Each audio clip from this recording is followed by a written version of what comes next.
আমার নাম অঞ্জলি। আমার বয়স ২৯। আমার স্বামী বিকাশ প্রায় ১০ বছর হল মারা গিয়েছে। আমাদের বিয়ে হয়েছিল মাত্র ২ বছর। তারপরেই একটা পাহাড়ি দুর্ঘটনায় সে মারা যায়। আমি তখন অন্তঃসত্ত্বা। আর সন্তান প্রসবের পর আমার শ্বশুর বীরেন্দ্র আমাকে তার বাড়িতেই রেখে দেন। বলেন, অঞ্জলি, তুমি আমার ছেলের স্ত্রী, আমার বাড়ি তোমারও বাড়ি গো। আমি রয়ে গেলাম শ্বশুর বাড়িতে। আমার শ্বশুর বীরেন্দ্র তখন বিধুর। আমার শাশুড়ি মারা গিয়েছিলেন অনেক আগে। আমরা ৩ জন থাকতাম, আমি, আমার ছেলে বিশাল আর আমার শ্বশুর বীরেন্দ্র। বিকাশের মৃত্যুর পর তিনি আমাদের দেখাশোনা করেন। গতকাল রাতে বীরেন্দ্র আমার ঘরে এসেছিলেন। বিশাল তখন তার বন্ধুর বাড়িতে গিয়েছিল। বীরেন্দ্র এসে হাঁটু গেটে বসেছিলেন আমার সামনে। আমি অবাক। বাবা, আপনি এভাবে বসছেন কেন? আমি জিজ্ঞাসা করেছিলাম। আমার হাত ধরে তিনি বলেছিলেন, অঞ্জলি, আমি তোমাকে অনেক দিন ধরে ভালোবাসি। শুধু একজন বৌমা হিসেবে নয়, একজন নারী হিসেবে। আমি তোমাকে বিয়ে করতে চাই। সবার সামনে, প্রকাশ্যে। গো।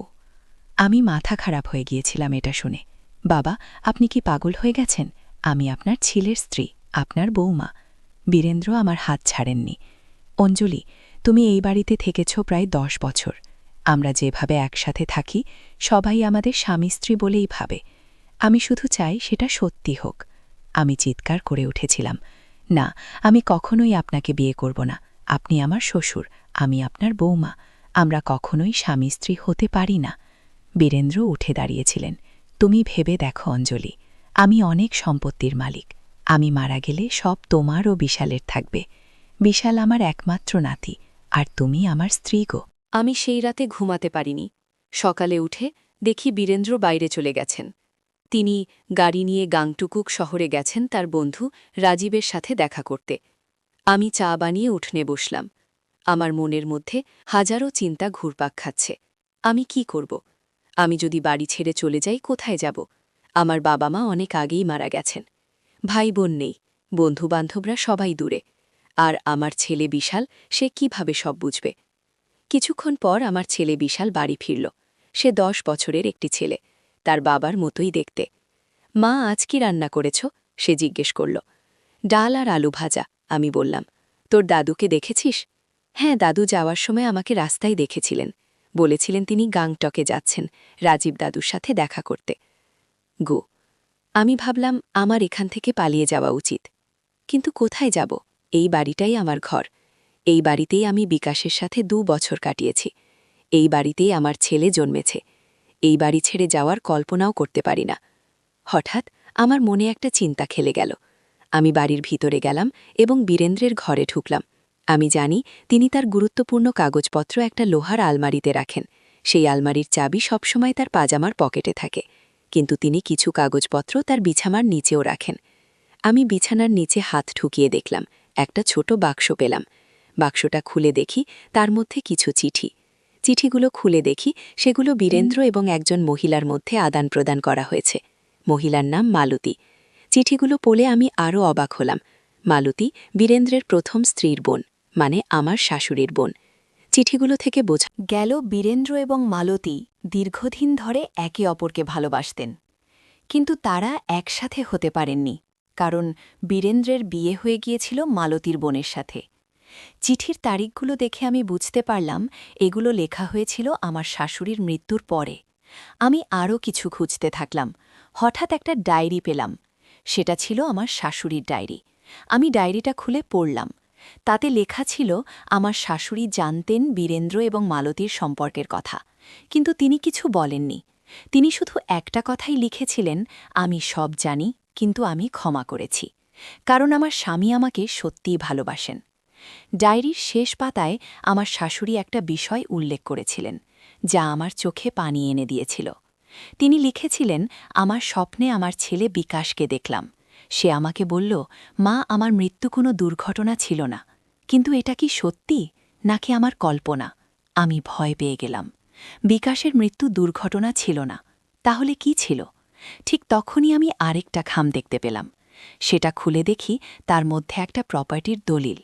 দলিলটা দেখে আমি আরও অবাক হলাম। এটা ছিল বীরেন্দ্রের নামে থাকা একটা বাড়ির দলিল, যেটা এটা সিক্কিমের রামপথে অবস্থিত। দলিলের তারিখ দেখে বুঝলাম এটা বিকাশের মৃত্যুর 2 মাস আগে কেনা হয়েছিল। আমি আরও খুঁজতে থাকলাম। হঠাৎ একটা চিঠি পেলাম, যেটা মালতীর লেখা। চিঠিটা বিকাশের মৃত্যুর 3 দিন আগে লেখা হয়েছিল। তাতে লেখা ছিল, বীরেন, তুমি যা করতে যাচ্ছ তা ভালো করে ভেবে দেখো। বিকাশ তোমার ছেলে, তাকে কিছু বলো না। আমরা অন্য কোনো উপায় খুঁজে বের করব গো। আমার শরীরে কাঁটা দিয়ে উঠল। কি বলতে চেয়েছিলেন মালতী? বিকাশের। দেখো, বিকাশ তোমার ছেলে, তাকে কিছু বলো না। আমরা অন্য কোনো উপায় খুঁজে বের করব গো। আমার শরীরে কাঁটা দিয়ে উঠল। কি বলতে চেয়েছিলেন মালতী? বিকাশের সাথে কি হয়েছিল? হঠাৎ দরজার শব্দ হল। আমি তাড়াতাড়ি সব কাগজপত্র যথাস্থানে রেখে বীরেন্দ্রের ঘর থেকে বেরিয়ে এলাম। দেখি বীরেন্দ্র ফিরে এসেছেন। অঞ্জলি, তুমি কোথায়? তিনি ডাকলেন। এই যে আমি এখানে, আমি বললাম। ভয়ে আমার গলা শুকিয়ে গেছে। বীরেন্দ্র একটা প্যাকেট আমার দিকে বাড়িয়ে দিলেন। এটা তোমার জন্য, গাংটুক থেকে আনলাম গো। আমি প্যাকেটটা খুলে দেখি, তার মধ্যে একটা শাড়ি। ধন্যবাদ বাবাবো, আমি বললাম, কিন্তু আমার মন অন্য চিন্তায় ব্যস্ত। অঞ্জলি, গত রাতের কথাটা ভেবে দেখেছ? বীরেন্দ্র জিজ্ঞেস করলেন। হ্যাঁ বাবা, আমি বললাম। আমি আপনার প্রস্তাব মেনে নিতে পারব না। আপনি আমার শ্বশুর, আমি আপনার বৌমা। আমরা এভাবেই থাকব গো। বীরেন্দ্র কিছুক্ষণ চুপ থাকলে তারপর বললেন, ঠিক আছে অঞ্জলি, আমি তোমাকে জোর করব না। তবে আমার একটা অনুরোধ আছে। আগামী সপ্তাহে রামপুতে একটা ছোট্ট বাড়ি আছে আমার। সেখানে যাব আমরা কিছুদিনের জন্য। বিশালকেও নিয়ে, কি বলো? আমি অবাক হয়ে তার দিকে তাকালাম। রামপু? সেই বাড়ি যেটার দলিল আমি এমাত্র দেখলাম? কোন বাড়ি বাবা? আমি জিজ্ঞেস করলাম। আমার একটা ছোট্ট বাড়ি আছে রামপুতে। আমি কাউকে বলিনি এ ব্যাপারে। এটা আমার একটা গোপন বাড়ি, যেখানে আমি মাঝে মাঝে যাই নিরিবিলি থাকতে, বললেন। আমি বুঝতে পারলাম তিনি মিথ্যা বলছেন। তিনি জানেন না যে আমি তার গোপন দলিল দেখেছি। ঠিক আছে বাবা, আমরা যাব গো, আমি বললাম। মনে মনে ভাবলাম, এই সুযোগে আমি আরও কিছু তথ্য জোগাড় করতে পারব। পরের সপ্তাহে আমরা রামপুরের উদ্দেশ্যে রওনা দিলাম। বিশাল খুব উত্তেজিত ছিল, কারণ সে আগে কখনো রামপু যায়নি। আমার মনের মধ্যে ভয় এবং উত্তেজনা দুটোই ছিল। রামপু পৌঁছাতে প্রায় 4 ঘণ্টা লাগল। বীরেন্দ্রের বাড়িটা ছিল রামপুরের একদম শেষে, একটা ছোট্ট পাহাড়ের উপরে। বাড়িটা দেখে আমি অবাক হলাম। এটা ছোট্ট নয়, বরং বেশ বড় একটা বাড়ি, সাদা রঙের। আমরা বাড়ির ভিতরে ঢুকলাম। বাড়িটার ভিতরে সব আসবাবপত্র দামি, নতুন। বীরেন্দ্র আমাদের বাড়ি ঘুরিয়ে দেখালেন। এই ঘরটা তোমার, আর এটা বিশালের, তিনি বললেন। আমি চারপাশে তাকাতে লাগলাম। বাড়িটা এত বড় যে এর মধ্যে হারিয়ে যাওয়া যায়, আর এটা এত পরিপাটি যে মনে হচ্ছে কেউ যেন নিয়মিত দেখাশোনা করে। বাবা, এই বাড়িটা দেখাখানা কে করে? আমি জিজ্ঞেস করলাম। আমার একজন লোক আছে, রমেশ, সে এখানে থাকে, বাড়ি দেখাশোনা করে। বীরেন্দ্র বললেন। কোথায় সে? আমি জিজ্ঞেস করলাম। ও শুনেছি বাজারে গেছে, সন্ধ্যার মধ্যে ফিরে আসবে, বীরেন্দ্র বললেন। আমরা বিশ্রাম করলাম। বিশাল বাড়ির বাগানে খেলতে গেল। আমি জানালার পাশে বসে বাইরের দৃশ্য দেখছিলাম। হঠাৎ আমি দেখলাম একটা গাড়ি এসে বাড়ির সামনে থামল। গাড়ি থেকে একজন মহিলা নামলেন। তিনি বছর 50 হবেন, কিন্তু এখনও দেখতে ভালো। তিনি বাড়ির দিকে তাকালেন, তারপর ফোনে কারো সাথে কথা বলতে লাগলেন। আমি মনে মনে ভাবলাম, এই মহিলা কে? তিনি কি সেই রমেশের সাথে এসেছেন? হঠাৎ বীরেন্দ্র আমার ঘরে এলেন। অঞ্জলি, তুমি কি বাইরে তাকিয়ে আছো? হ্যাঁ বাবা, এখানকার দৃশ্য খুব সুন্দর। বাইরে একটা গাড়ি এসেছে, তা থেকে একজন মহিলা নেমেছেন। তিনি কি সেই রমেশের সাথে এসেছেন? আমি জিজ্ঞেস করলাম। বীরেন্দ্রের মুখ ফ্যাকাশে হয়ে গেল। না, ও আমার এক আত্মীয়। আমি জানতাম না যে সে আসবে। তুমি একটু অপেক্ষা করো, আমি দেখে আসি। এই বলে তিনি দ্রুত বাইরে চলে গেলেন। আমি জানালা দিয়ে দেখলাম বীরেন্দ্র বাড়ি থেকে বেরিয়ে গেলেন এবং সেই মহিলার কাছে গেলেন। তারা কথা বলতে লাগলেন। তারপর একসাথে গাড়িতে উঠে কোথাও চলে গেলেন। আমার মনে হলো এটা আমার সুযোগ। আমি বাড়ি খুঁজতে শুরু করলাম। আমি প্রথমে বীরেন্দ্রের ঘরে গেলাম। সেখানে একটা বড় আলমারি ছিল। আমি সেটা খুললাম, কিন্তু সেখানে শুধু কাপড়চোপড় ছিল। আমি আরও খুঁজতে লাগলাম। হঠাৎ আমি দেখলাম বিছানার নিচে একটা সুইচ। আমি সেটা টিপলাম, আর দেখি আলমারির পিছনের দেওয়াল খুলে গেল। সেখানে একটা ছোট্ট ঘর ছিল। আমি ভয়ে ভয়ে সেই ঘরে ঢুকলাম। ঘরের মধ্যে ছিল একটা ছোট্ট টেবিল, আর তার উপরে কিছু ফাইল। আমি ফাইলগুলো খুললাম। সেগুলো ছিল কিছু ব্যাংক স্টেটমেন্ট। আমি দেখলাম বীরেন্দ্রের নামে প্রচুর টাকা জমা আছে, কিন্তু সেই টাকা এসেছে কোথা থেকে? হঠাৎ আমি একটা ছবি দেখতে পেলাম। সেই ছবিতে ছিল আমার স্বামী বিকাশ, বীরেন্দ্র আর একজন অপরিচিত লোক। ছবির পিছনে লেখা ছিল প্রথম সফল অপারেশন ১৯৯৬। আমি আরও খুঁজতে লাগলাম। একটা লকার দেখতে পেলাম, কিন্তু সেটা খোলার জন্য পাসওয়ার্ড লাগবে। আমি বিভিন্ন পাসওয়ার্ড ট্রাই করলাম, বীরেন্দ্রের জন্মদিন, তার স্ত্রীর নাম, বিকাশের জন্মদিন, কিন্তু কোনোটাই কাজ করল না। হঠাৎ আমার মনে হলো মালতীর জন্মদিন ট্রাই করি। আমি চিঠিগুলোতে তার জন্মদিন দেখেছিলাম ১০/৫/১৯৬০। আমি সেটা টাইপ করলাম, আর লকার খুলে গেল। লকারের ভেতরে ছিল একটা ডায়েরি আর একটা পিস্তল। আমি ডায়েরিটা খুললাম আর পড়তে শুরু করলাম। ডায়েরিটা ছিল বীরেন্দ্রের লেখা। আজ আমাদের প্রথম অপারেশন সফল হল। আমরা ৩ কেজি সোনা পাচার করলাম, সিকিম থেকে নেপালে। রাজীব আর আমি এখন বড় ব্যবসায়ী হতে যাচ্ছি। আমি আরও পড়লাম। ডায়েরি থেকে জানলাম বীরেন্দ্র, রাজীব আর আরও কয়েকজন মিলে একটা পাচার চক্র চালাতেন। তারা সোনা, অস্ত্র, এমনকি মানুষও পাচার করতেন সিকিম থেকে, নেপাল, ভুটান আর চীনে। আমি আরও পড়তে থাকলাম, আর হঠাৎ আমার চোখে পড়ল বিকাশের নাম। বিকাশ আমাদের অপারেশন সম্পর্কে জেনে ফেলেছে। সে বলছে সে পুলিশে খবর দেবে। আমি তাকে বোঝাতে চেষ্টা করলাম, কিন্তু সে শুনছে না। মালতী আমাকে বারণ করছে, কিন্তু আমার কাছে আর কোনো উপায় নেই। আমাকে বিকাশকে সরিয়ে দিতে হবে। আমার চোখে পানি এসে গেল। আমার স্বামীকে খুন করেছেন আমার শ্বশুর। আমার হাত পা কাঁপাতে শুরু করল। আমি ডায়েরিটা বন্ধ করে লকারে রাখলাম। আমার মনের মধ্যে প্রচণ্ড ভয় আর রাগ দুটোই কাজ করছিল। হঠাৎ আমি বাইরে গাড়ির শব্দ শুনতে পেলাম। বীরেন্দ্র ফিরে এসেছেন।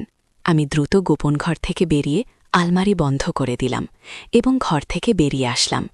আমি রান্নাঘরে গিয়ে চা বানাতে শুরু করলাম, যেন আমি কোনো কিছুই জানি না। বীরেন্দ্র এবং সেই মহিলা একসাথে ঘরে ঢুকলেন। অঞ্জলি, এই হলেন মালতী, তোমার শাশুড়ির বোন। উনি আমাদের দেখতে এসেছেন, বীরেন্দ্র বললেন। আমি চমকে উঠলাম। মালতী, যার সাথে বীরেন্দ্রের সম্পর্ক ছিল। আমি তাকে নমস্কার করলাম। নমস্কার মাসিমা। নমস্কার অঞ্জলি, তুমি কেমন আছো? বিকাশের মৃত্যুর পর আমি তোমাদের দেখতে আসিনি, এর জন্য দুঃখিত। আমি বিদেশে ছিলাম, সিঙ্গাপুরে। হিমালতী বললেন, কোনো সমস্যা নেই মাসিমা। মাগো। আমি বললাম, আপনি চা খাবেন? হ্যাঁ, হবে। হিমালতী বললেন। আমি চা নিয়ে এলাম। আমরা বসে চা পান করতে লাগলাম। মালতী এবং বীরেন্দ্র পুরনো দিনের গল্প করতে লাগলেন। আমি শুধু শুনছিলাম, কিন্তু আমার মন ছিল অন্যদিকে। আমি এখন এখান থেকে পালাতে চাইছিলাম, বিশালকে নিয়ে। আজ রাতে আমরা একটা ভালো খাবার খাব, বীরেন্দ্র বললেন। রমেশ বাজার থেকে মাছ নিয়ে আসবে। আমি বিশালকে ডাকলাম, বিশাল, তুমি বাগানে খেলছিলে, ভেতরে এসো। বিশাল ভিতরে এলো। মা, বাগানে একটা ছোট্ট ঝর্ণা আছে, আমি সেখানে খেলছিলাম। সে কি? আমি অবাক হয়ে বললাম, হ্যাঁ বিশাল, ঠিকই বলেছে। বীরেন্দ্র বললেন, বাগানের পিছনে একটা ছোট্ট ঝর্ণা আছে, যাও তোমরা দেখে এসো। উশালকে নিয়ে বাগানে গেলাম। বাগানের পিছনে সত্যি একটা ছোট্ট ঝর্ণা ছিল। ঝর্ণার পাশে একটা পাহাড়ি পথ ওপরে উঠে গেছে। মা, ওই পথ দিয়ে উপরে উঠতে পারি? বিশাল জিজ্ঞেস করল। না বিশাল, এখন নয়, সন্ধ্যা হয়ে আসছে, আমরা কাল সকালে উঠব। আমি বললাম। মনে মনে ভাবলাম, এই পথটা কোথায় যায়? আমরা বাড়িতে ফিরে এলাম। সন্ধ্যা নামল। রমেশ বাজার থেকে ফিরে এলো। সে একজন মধ্যবয়সী লোক, বছর ৪০ বয়স। সে বাজার থেকে মাছ, সবজি এবং অন্যান্য খাবার নিয়ে এসেছে। আমরা রাতের খাবার খেলাম। বীরেন্দ্র, মালতী এবং রমেশ গল্প করতে লাগলেন। আমি চুপচাপ খাবার খেলাম। রাতে যখন বিশাল ঘুমিয়ে পড়ল, আমি আমার ঘরে বসে ভাবতে লাগলাম, আমি এখান থেকে পালাবো, কিন্তু কিভাবে? বীরেন্দ্র আমাকে সহজে যেতে দেবেন না, বিশেষ করে এখন যখন আমি তার গোপন কথা জেনে গেছি। হঠাৎ আমি মালতীকে আমার ঘরের দরজায় দেখতে পেলাম। অঞ্জলি, ঢুকতে পারি? তিনি জিজ্ঞেস করলেন। হ্যাঁ, আসুন, আমি বললাম। মালতী ঘরে ঢুকে দরজা বন্ধ করে দিলেন। অঞ্জলি, আমি জানি তুমি কি খুঁজেছ গো। আমি চমকে উঠলাম। কি বলছেন আপনি? আমি জানি তুমি বীরেন্দ্রের গোপন ঘর খুঁজে পেয়েছ। আমি তোমাকে ফলো করেছিলাম। ক্ষেমালতী বললেন, আমি জানি তুমি বীরেন্দ্রের ডায়েরি পড়েছ। আমি ভয়ে কাঠ হয়ে গেলাম। মাসিমা, আমি ভয় পেয়েছ না অঞ্জলি, আমি তোমাকে সাহায্য করতে এসেছি। মালতী বললেন। সাহায্য করতে? কিভাবে? আমি জিজ্ঞেস করলাম। আমি জানি বীরেন্দ্র কি করেছে। আমি জানি সে বিকাশকে মেরেছে তাকে। আমি চেয়েছিলাম তাকে থামাতে, কিন্তু পারিনি। আর এখন সে তোমাকে বিয়ে করতে চায়, কারণ সে ভয় পায় তুমি সত্য জেনে ফেলবে। মালতী বললেন, আপনি কিভাবে এসব জানেন? আমি জিজ্ঞেস করলাম। আমি জানি, কারণ আমি বীরেন্দ্রকে সাহায্য করেছি বিকাশের মৃত্যুর পর সব লুকাতে। আমি এখন পস্তাচ্ছি। আমি তোমাকে সাহায্য করতে চাই অঞ্জলি, আমি তোমাকে এবং বিশালকে এখান থেকে বের করে নিয়ে যেতে চাই। কি? মালতী বললেন।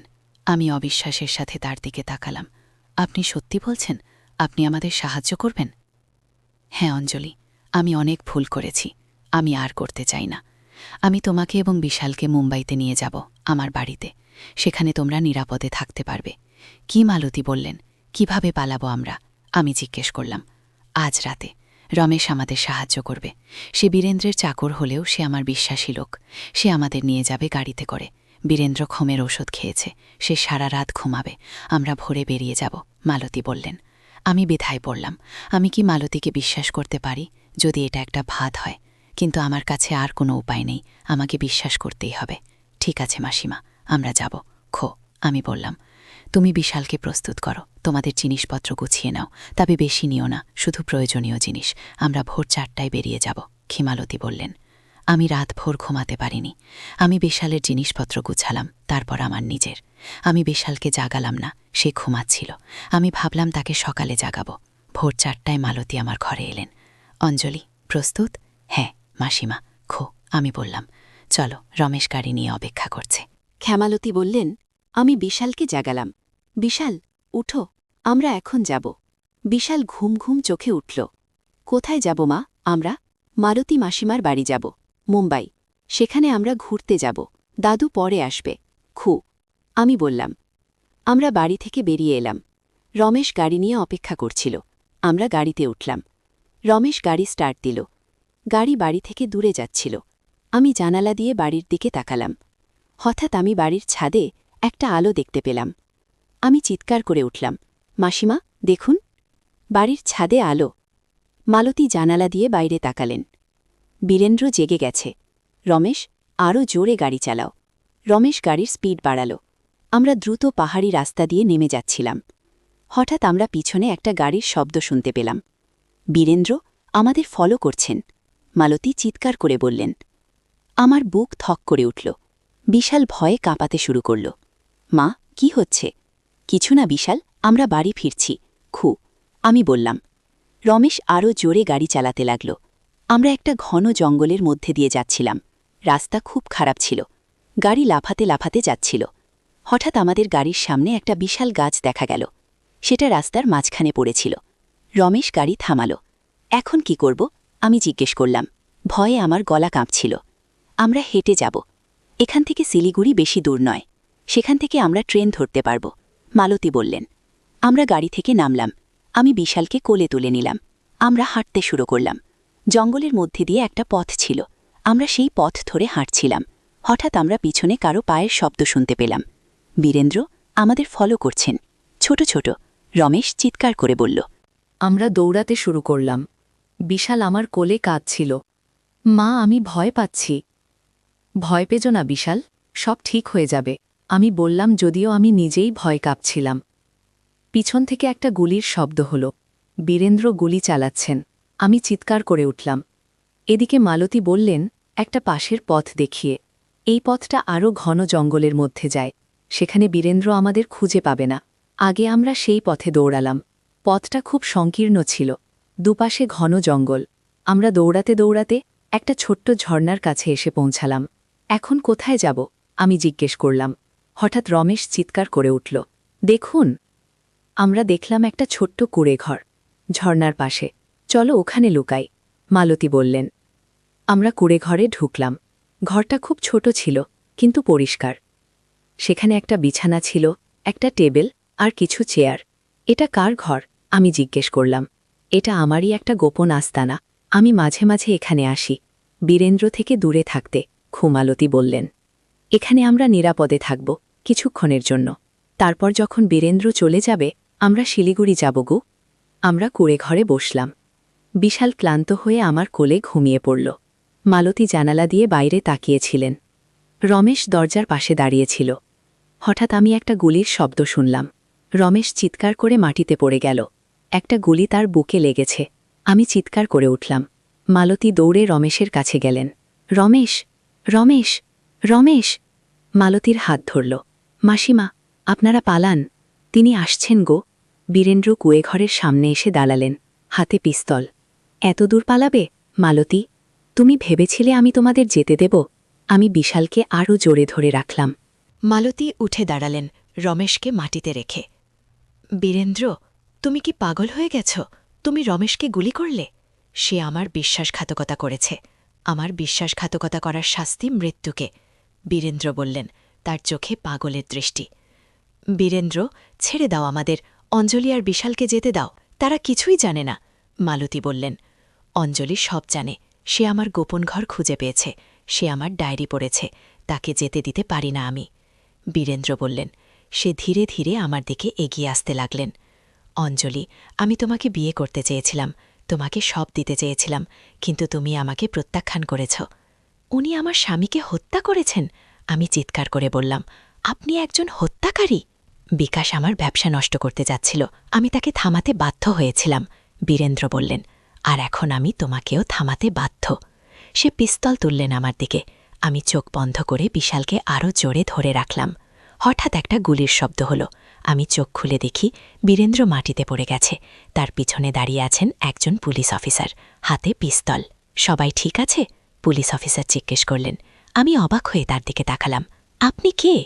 আপনি এখানে কিভাবে? আমি ইন্সপেক্টর রাজেন্দ্র সিং। আমি বীরেন্দ্র দাসকে অনেক দিন ধরে খুঁজছিলাম। তিনি একটা বর পাচার চক্রের সাথে জড়িত। আমরা তার ফোন ট্যাপ করেছিলাম, তাই আমরা জানতে পেরেছিলাম যে তিনি এখানে আসছেন। ও, ইন্সপেক্টর সিং বললেন। আর মালতী, তিনি কোথায়? আমি জিজ্ঞেস করলাম। আমি দেখলাম মালতী বাইরে গেছে। ইন্সপেক্টর সিং বাইরে গেলেন তাকে খুঁজতে। আমি বিশালকে নিয়ে বাইরে এলাম। বীরেন্দ্র মাটিতে পড়েছিলেন অজ্ঞান অবস্থায়। রমেশও মাটিতে ছিল, তার চোখ বন্ধ। মালতী মাসিমা কোথায়? আমি জিজ্ঞেস করলাম ইন্সপেক্টর সিংকে। তিনি ওখানে ঝর্ণার পাশে, ইন্সপেক্টর সিং বললেন। আমি ঝর্ণার দিকে তাকালাম। মালতী সেখানে দাঁড়িয়েছিলেন, তার চোখে পানি। আমি তার কাছে গেলাম। মাসিমা, আমি ডাকলাম। অঞ্জলি, আমি অনেক ভুল করেছি, লিখে মালতী বললেন। আমি বীরেন্দ্রকে সাহায্য করেছিলাম, কারণ আমি তাকে ভালোবাসতাম। কিন্তু যখন সে বিকাশকে মেরেছিল, আমি আর সাহায্য করতে পারিনি। আমি পালিয়ে গেছিলাম সিঙ্গাপুরে, কিন্তু মনেমুখী সবসময় এক অপরাধবোধ কাজ করত। আপনি আমাদের সাহায্য করেছেন মাসিমা। আপনি রমেশকে সাহায্য করতে বলেছিলেন। আপনি আমাদের নিয়ে পালাচ্ছিলেন খুব, আমি বললাম। হ্যাঁ, কিন্তু অনেক দেরি হয়ে গেছে অঞ্জলি, রমেশ মারা গেছে। আর বীরেন্দ্র, সে যা করেছে তার জন্য তাকে শাস্তি পেতেই হবে।